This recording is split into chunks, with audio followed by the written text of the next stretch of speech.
I'm Steve Hiltz, and I'm a community rep on the Trail Health and Environment Committee now.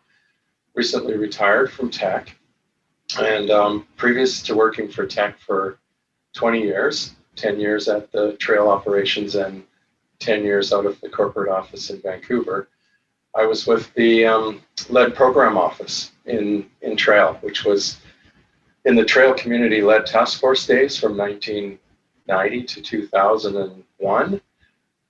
That was the group that conducted a lot of the initial research and built the initial programs. And I was the environmental coordinator and towards the end, the overall coordinator. So you'll see my name on a lot of the old reports and papers that were published on the work.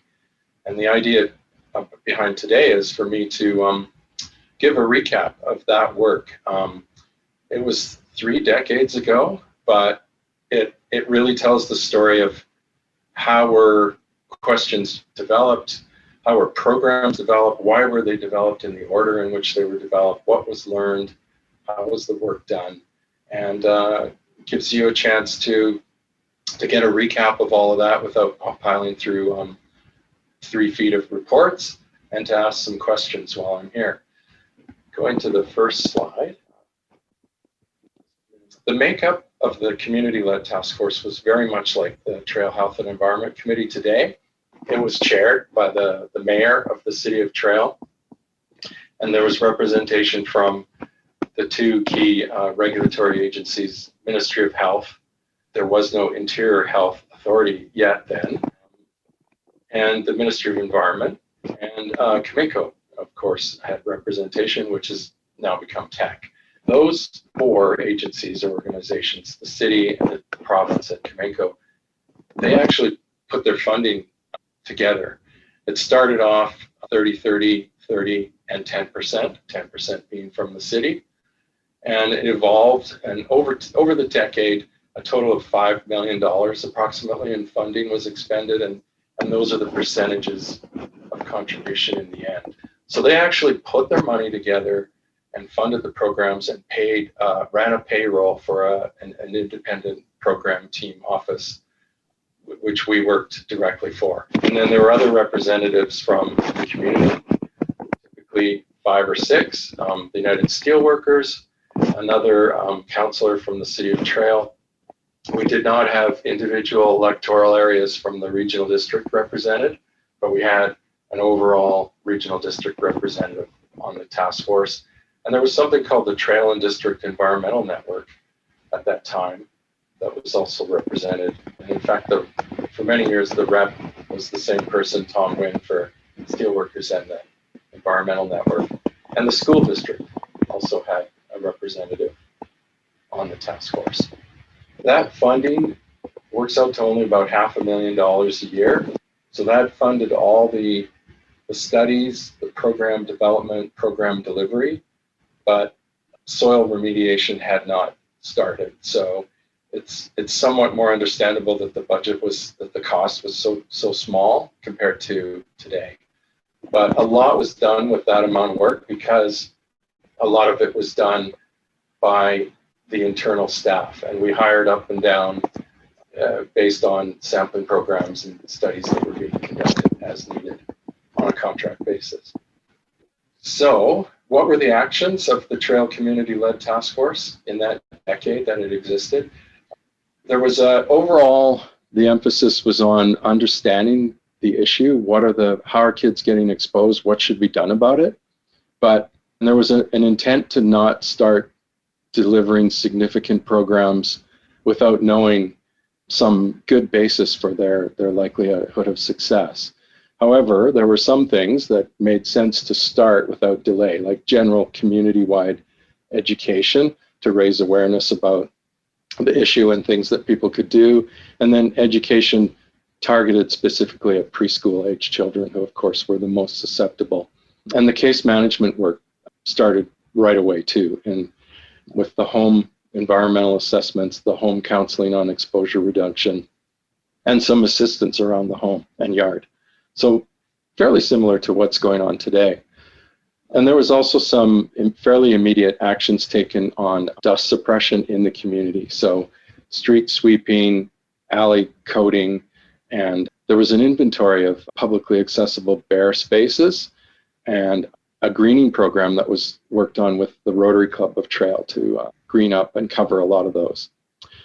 And the bloodlet testing had started in 1989 with the initial study by UBC, and it was continued every year in September through the task force with the Ministry of Health or the Health Services Society doing the work. Then there was a whole lot of studies, and I've listed just a few of the types there.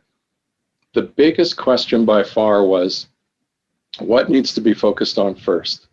Is it the soil that's contaminated by lead primarily from historical emissions and it's already in people's yards? Or is the ongoing emissions and the fine dust that's out in the air, falling onto the ground, getting into people's homes, is that more of an issue? That was a critical question. Which one, should the smelter technology be upgraded, or should the soil be attacked first? And I'll tell you about how we went about getting some pretty solid answers to that biggest question. Does anyone have any questions right away that are burning, or everybody okay with continuing to hear some more? I have a really very quick one. Was there a certain event that prompted the formation of this task force? Yeah, thanks, Marty. That's a good one to take a step back to. Why did this get going? So around 1988, there were some folks in Tadnak, very close to the smelter, that had young kids that had their lead levels checked through their family doctor. And they found out that they were a bit high. And back those days, a bit high meant, somewhere over 15 micrograms per deciliter. And they went to Kaminko, to the Lake Graham Canyon specifically, with that news. And they said, what should we be doing? What can you do? What's going on with this? And the company considered it and talked with the Ministry of Environment and the Mayor of Trail and said, we're hearing from experts that the level of concern for lead in blood is going to be dropping. It was 25 at the time, and there was indications it was probably going to drop like in half or more. And it did. By 1991, it dropped to 10. So those three really got together, talked to the Ministry of Health, and then agreed that something should be done to look at what's happening with lead exposure and bloodlets in trail. Back in 1975, the first ever study had been done, and the average in trail preschoolers was about 22, I believe. At the time, the level of concern was 40, and almost all the kids were below 40. The average in the comparison community of Nelson at the time was around 15. So it gives you some idea of what everyone was exposed to in North America as a young child back in that era, with an average of 15 in a relatively unaffected place other than general, automotive emissions and so on. So in 1989, there was a full study, the first full study of lots of kids up to age 6 in trail, and it was done by UBC. And when that study was being initiated, there was a lead study liaison committee to help the UBC researchers connect with the community of trail. And what happened was, when that study was presented to the community and recommendations made that much more study should be done to inform program development, it was recommended that that committee should continue. And so the structure of it, the makeup, kind of just carried on from the study liaison committee into the task force specifically. During the first time period before the new lead smelter ended up coming online in 1997, all of those other things on the previous page were being done, the awareness raising, the targeted education and case management, and the dust control. And so if we take a look at what happened with bloodlets as measured in September each year, this is the average, the geometric mean. And it was declining. There's some variability about the line, but there's a pretty good slope to it that you can fit with linear regression.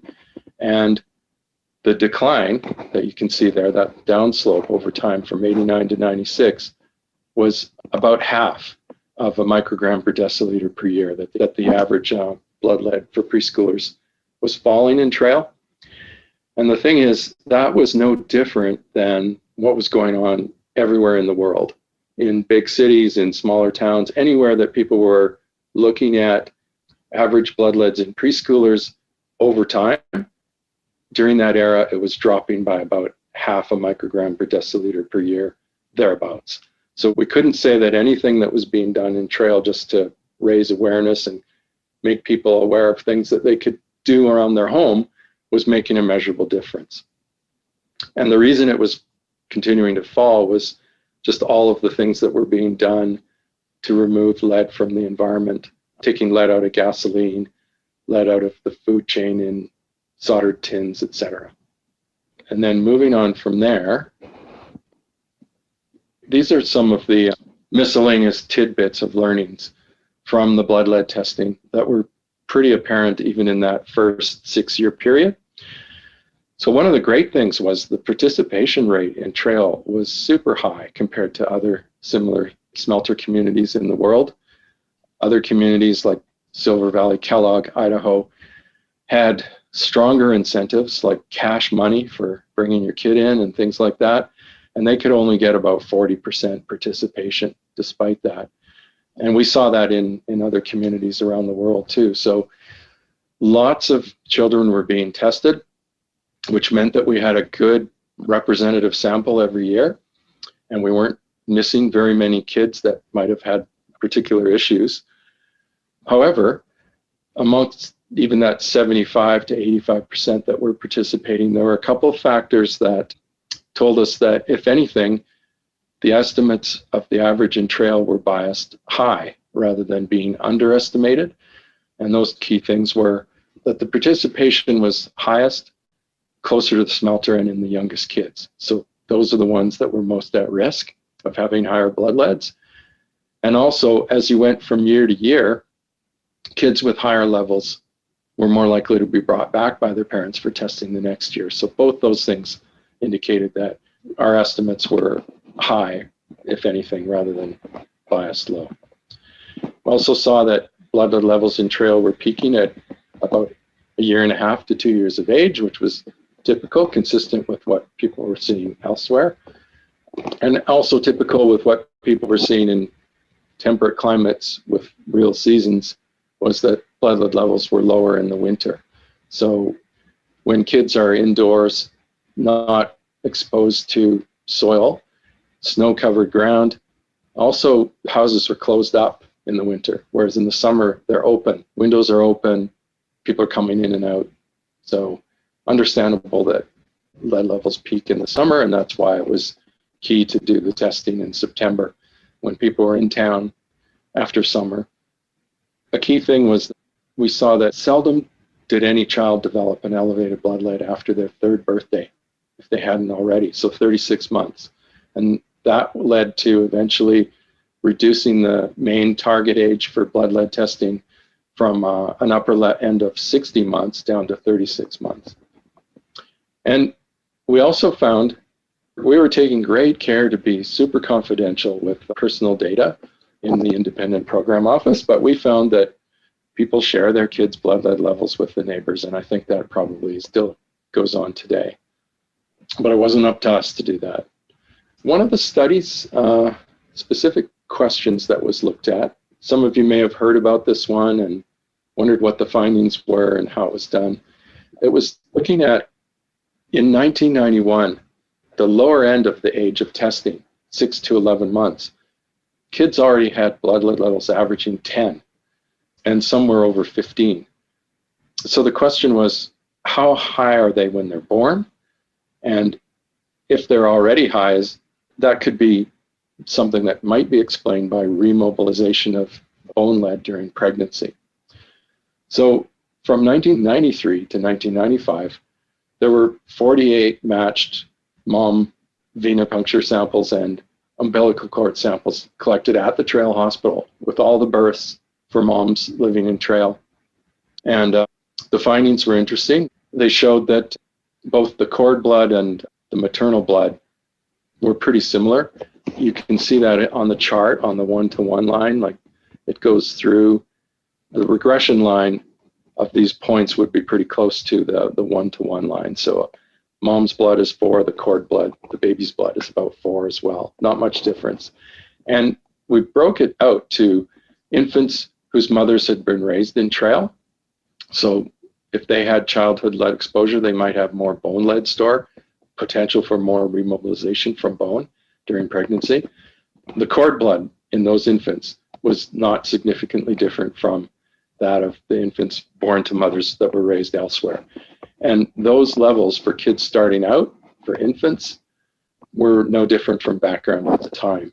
So the key thing was knowing that, okay, this isn't coming in utero, this is happening after the kids are born, already by their first birthday.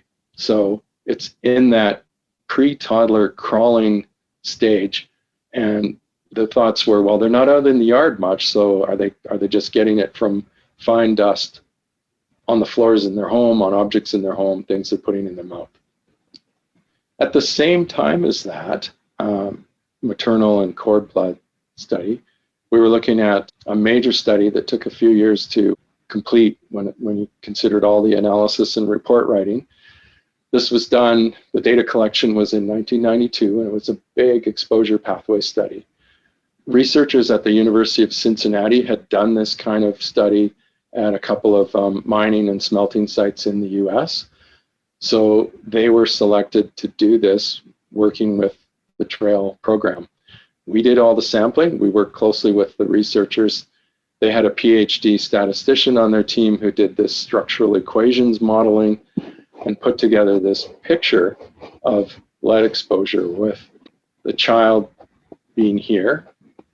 And through all this simultaneous multiple regression analysis from all of these measurements that were taken in interior and exterior house dust, soil, paint, garden produce, and questions asked of the families and children's behavior and situation, they were able to put together this picture of what are the most influential factors.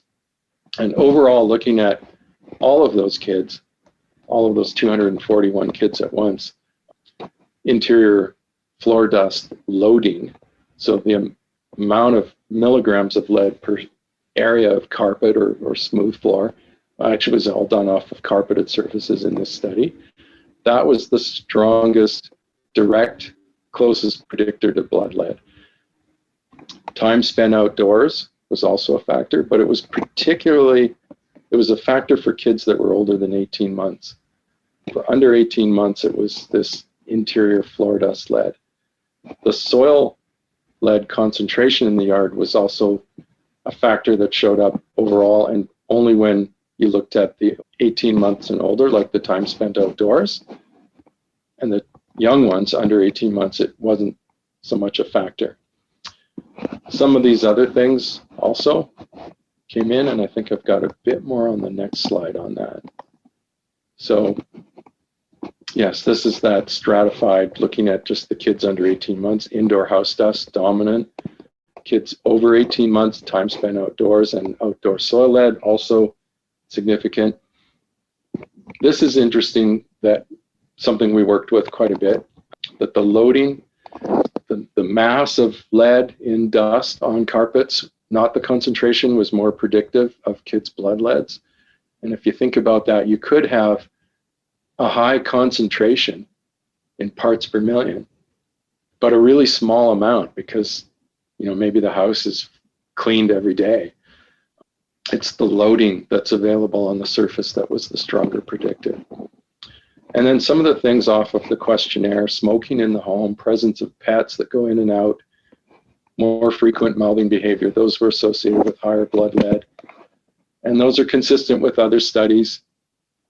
It wasn't known exactly why smoking was a factor. It may have been a surrogate for other things about the home, about the parents, about kids modeling their parents' behavior of sticking something in their mouth. It was never determined for sure, but Those were the hypotheses. Living on properties with less bare soil was associated with a lower blood lead, so that has been helpful in supporting the decision to do assistance with ground cover. And eating homegrown produce and having a parent working in a lead industry did not have any measurable effect on kids' blood lead, at that time at least. So this was done at a time when blood leads were higher. The influence of dust from recent smelter emissions was much higher than it is today. So it's possible that if you redid this study today, you would see some different things emerging as important. And maybe homegrown produce would be showing up. I think it probably still wouldn't. Maybe having a parent working in a lead industry could, but it didn't against all of the other sources at the time. Another major study was on indoor dust control. And this was done in 1995. So after the exposure pathway study, and this was, okay, well, we're getting indications that dust are the main thing, especially for that early intervention, most vulnerable age group. What can we do about it? So we actually did a randomized controlled trial where we had 50-some homes that got this vacuuming treatment with HEPA vacuums done by our own crew once every 6 weeks, thoroughly and slowly cleaning every floor surface in the house. And then 50-some families that did not get that, but had all of the same blood lead testing and home sampling conducted as part of the study. And what we found was that although we were able to reduce those lead loadings with that thorough vacuuming, we found within 3 weeks or so on average, the floor surfaces were recontaminating with lead-bearing dust, and we didn't measure any impact on children's blood lead levels from being in the treatment group versus the control group. So it said, well, this kind of program wouldn't be helpful. So to get an idea if something else might be, but without going to the full extent of a randomized controlled trial, again, we just did a follow-up study where we did the same intensive vacuuming and wet mopping every 2 weeks. And then we just verified that, well, that does seem to stay ahead of the recontamination. So that's probably worth offering. And the program did offer that, and a number of people took it up, but a lot of people didn't really want it. And some of the people that agreed to have their home visited and thoroughly cleaned every 2 weeks, they got tired of it, and they said, please drop us. So it was something that could be helpful, but the uptake wasn't anywhere near 100%. It was actually surprisingly low. Can I ask a couple of questions about that? Of course. Study. So were those offered to children just with elevated blood leads, or part of this trial it was offered to everyone, or 56 homes, or? Yeah, it was all kids. I can't remember the age group, but some of the kids would have been at an age where you'd expect that when you test them at the end of the year, their blood leads would be expected to rise. And some of the kids where they would be expected to fall because they passed their peak. But our analysis of the change in blood leads for kids in treatment versus control took account of that. So it didn't matter. We were taking account of, the comparison between the ones that were in the control group versus treatment. Right. And so this kind of reaffirms your loading from the exposure pathways, that loading was the significant factor, that how often it was getting onto the floor and then being cleaned up versus these intensive cleaning at less frequency. Yeah, so it did. Within that, we also looked at, okay, each time we do, I forget how often we were doing I think every 6 weeks for the year, we were doing the full, the vacuuming and rechecking the floor loadings and concentrations. And we saw that throughout even this study, the loadings were more closely correlated with the kids' blood leads. Mm-hmm. Well, that would have been particularly, I guess, at the outset of the study when we had blood lead, and at the end, a year later. It was loading that was most correlated. But still, yeah, this study confirmed that, well, even though you're removing the load, you need to be doing it pretty often, like every couple weeks or better. So the message really was that it could be very helpful for people that do that, have it done, or do it themselves more often than every 2 weeks. Great, thank you. How was the public receiving this information? I just thinking about how we've all been receiving so much information about risk and COVID and things like this over the past 15 months and emerging data on a daily basis.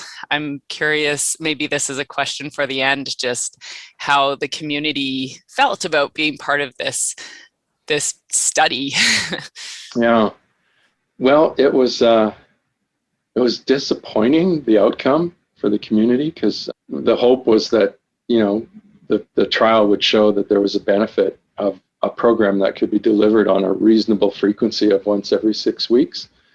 And I actually remember writing the draft of the paper with Clyde Hertzman and Steve Marion and writing into it that it was a disappointing outcome. And they chastised me and said, no, you're a scientist. You cannot say that. It just is the outcome. You report it. But the people on the task force and people involved with the study were disappointed that it didn't show that, but that's the whole point of doing a randomized controlled trial. And it's just like that with the information about, masks and vaccinations and what works and what doesn't, because you just don't know until you do a really good study.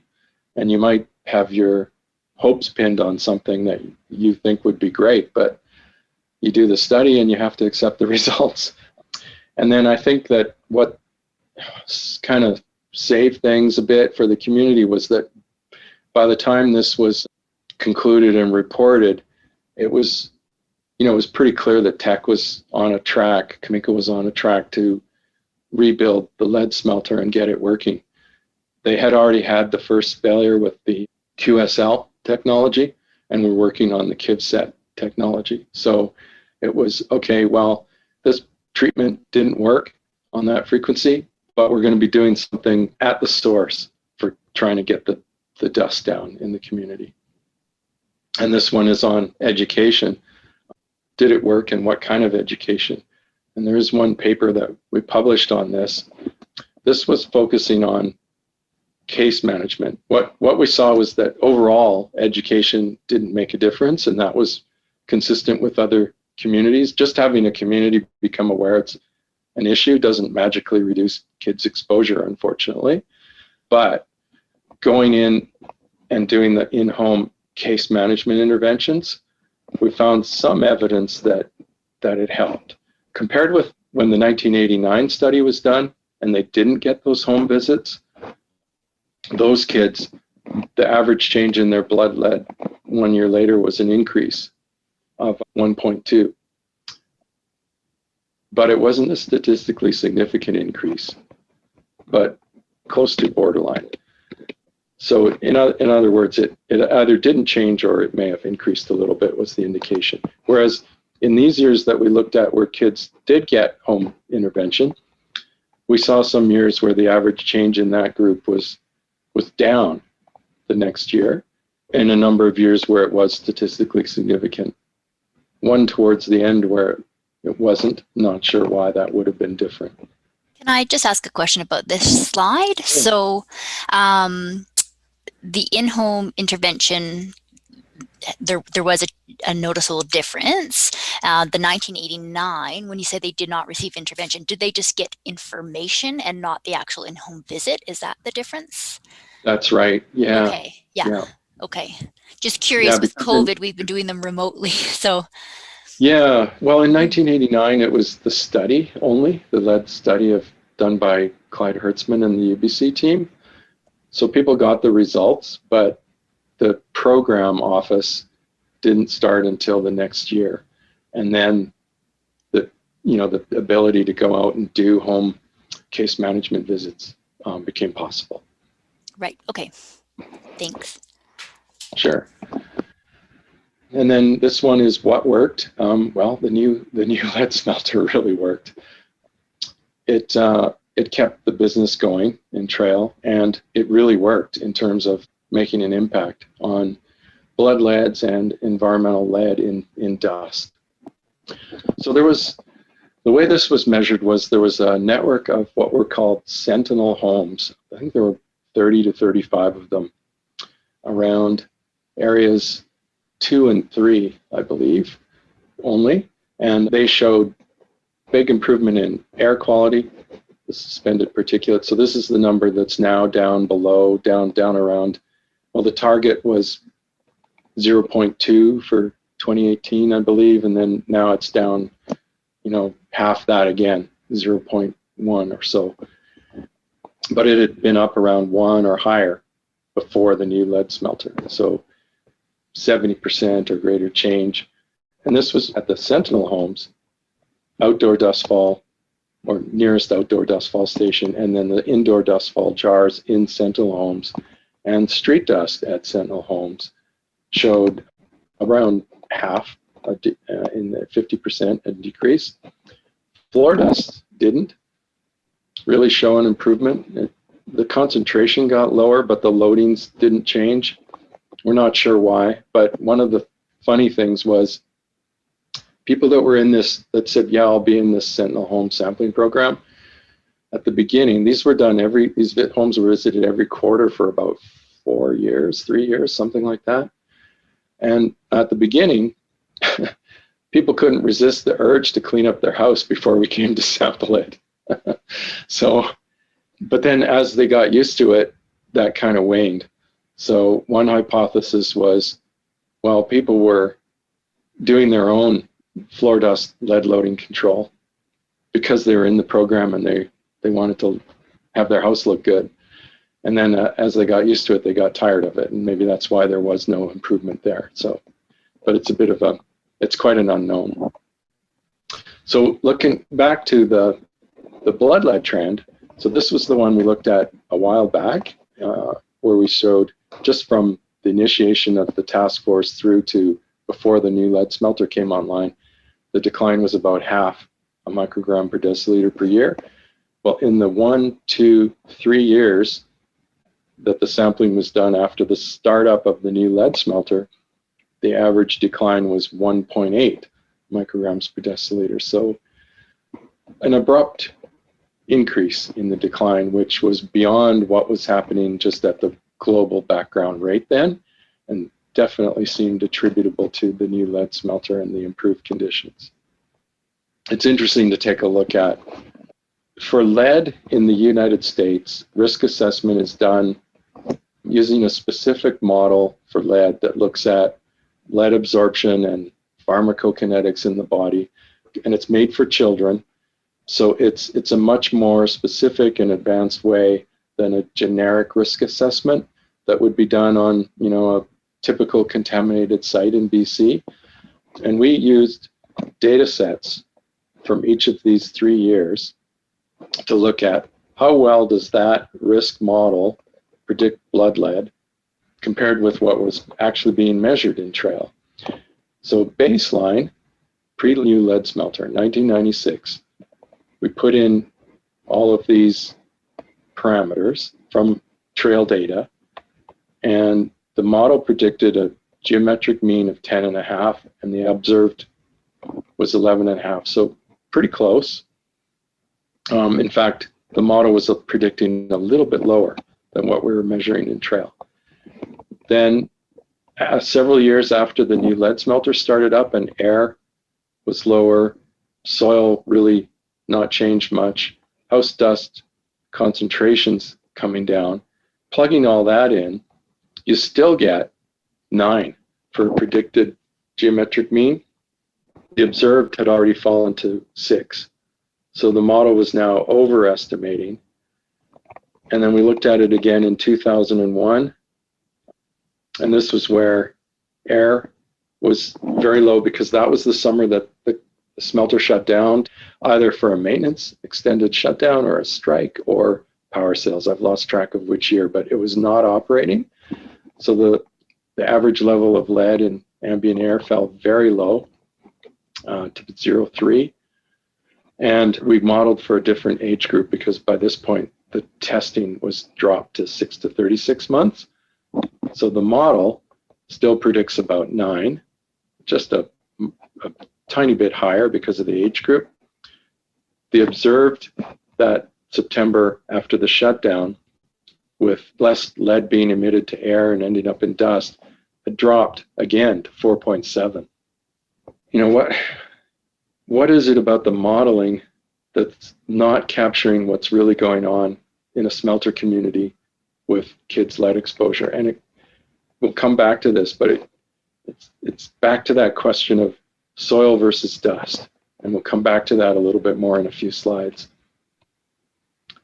This one's just showing what happened after 3 years of rapid drop after the reduction in smelter emissions, which was like around 90-some% of lead up the stacks, was a return to around the same slope or slightly flatter as before. This is looking at a comparison for other smelter communities that had experienced smelter emission reductions. One came before the new lead smelter, and it was in 1981 when in Silver Valley, Idaho, in Kellogg, this Bunker Hill smelter closed entirely. So it stopped operating, and there was about a 50% drop in average blood lead in 2 years. So somewhat similar to Trail, which is on the next line. And then a location in New South Wales, in Australia, closed in 2003. Just 1 year later, 18% drop. Noyelles-Godot, France, another closure, 30% drop 1.5 years later. So what we saw in Trail was backed up and confirmed at other locations. And an interesting contrast, and it still exists to this day, is Port Period. They have a lead smelter in a very dry climate and a community built right around the smelter, just like Trail. They focused on historical smelter emissions and soil as the main drivers. And when we visited in 1991 to see where they were going, we were hearing from most of the people involved, like the company and the community and the environmental regulator, that they were convinced that the smelter, as it was operating currently, was fine, and that they only had to clean up the past emissions. So they started working on soil.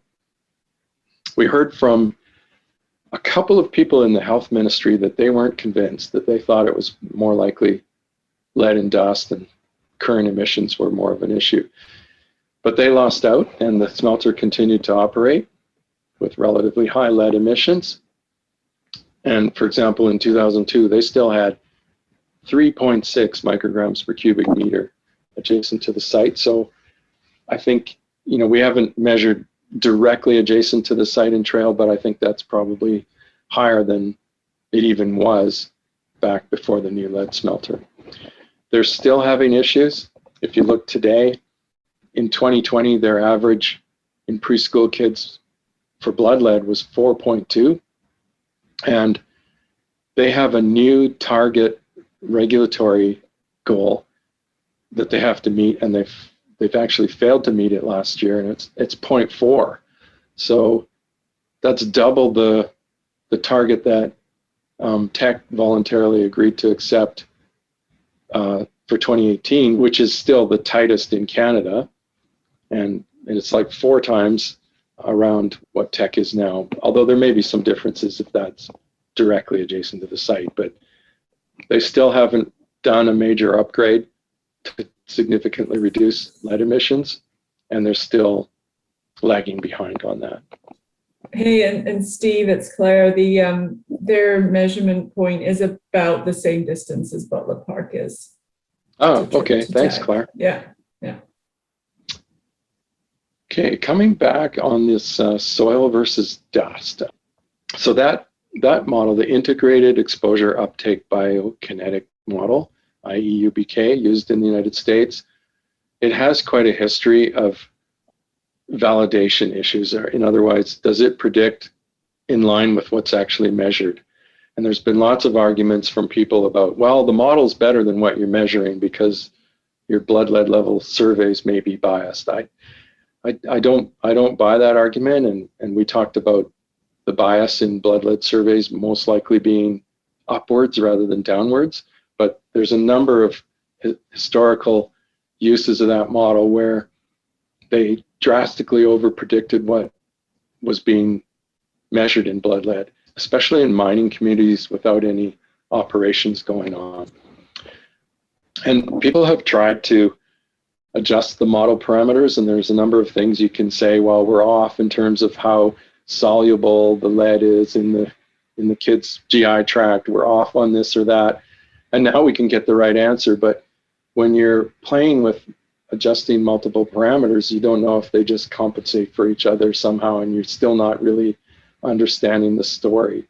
I think it's dust versus soil. And the problem is the model has, and all risk models work this way. There's soil and dust ingestion lumped into one.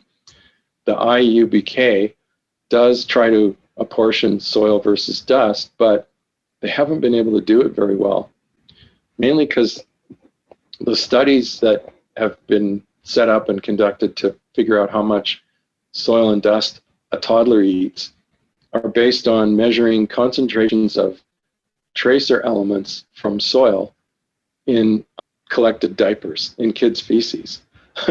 And the concentrations of those tracer elements tend to be similar in soil and in dust. They're just sort of common earth crustal elements. So there's not been a really good way to figure out, well, how much of what kids are being exposed to that we lump together as soil and dust is really soil versus it being dust on the surface. And soil, in one way, it presents a big hazard because it's kind of a limitless reservoir. There's a lot of it. When it's in your yard and it's contaminated, maybe on the top, 15 centimeters, there's a lot there. But the material is coarser and it's been more weathered than your freshly deposited dust from smelter emissions. So stuff that's come out of the air and it's on an outdoor picnic table or play surface or indoor play surface or carpet, it's fine. It sticks to hands. It can transfer to the mouth easier, and it may have higher bioavailability because it's fine and it hasn't weathered over time and altered into less soluble species out in the outdoor environment. So I think that the main issue with the modeling not being able to get a handle on actual exposure is that we just don't know. We don't have a good way to measure how much is actually due to dust. But all the indications from trail are that dust is the dominant factor, has been. Now that the amount of emissions released and the amount in ambient air and therefore falling out onto the ground and getting into people's homes is so much lower, it may be switching to where soil is equal or swinging to greater. And of course, it's obviously important to continue now with the soil programs, but it really seems that there's lots of evidence that the decision to focus on dust, and particularly for tech to sink its available resources into the smelter upgrade, were definitely the right decision. So overall conclusions, mentioned this a few times, it's about dust, not soil. The startup of the new lead smelter resulted in a 50% reduction in fine and mobile dust lead loadings. The average blood lead level in kids also fell by about 50% over those next 3 years. And modeling is problematic. I think now if the Trail Health Study Review Committee decides that the best thing to do would be to do a new risk assessment and try to understand exposure better from that, I think that really won't yield any useful results. You've got to, the only thing that really would be to, I think, repeat that 1993 or so exposure pathway study, redo it all today, rather than try to use a generic model and guess at somewhat at parameterization. And then the last point was that chart showing the afterwards, this one, where it dipped again in 2001 with the extended summer shutdown, provided some good evidence that even after the new lead smelter came online, that further reducing emissions was going to be a benefit.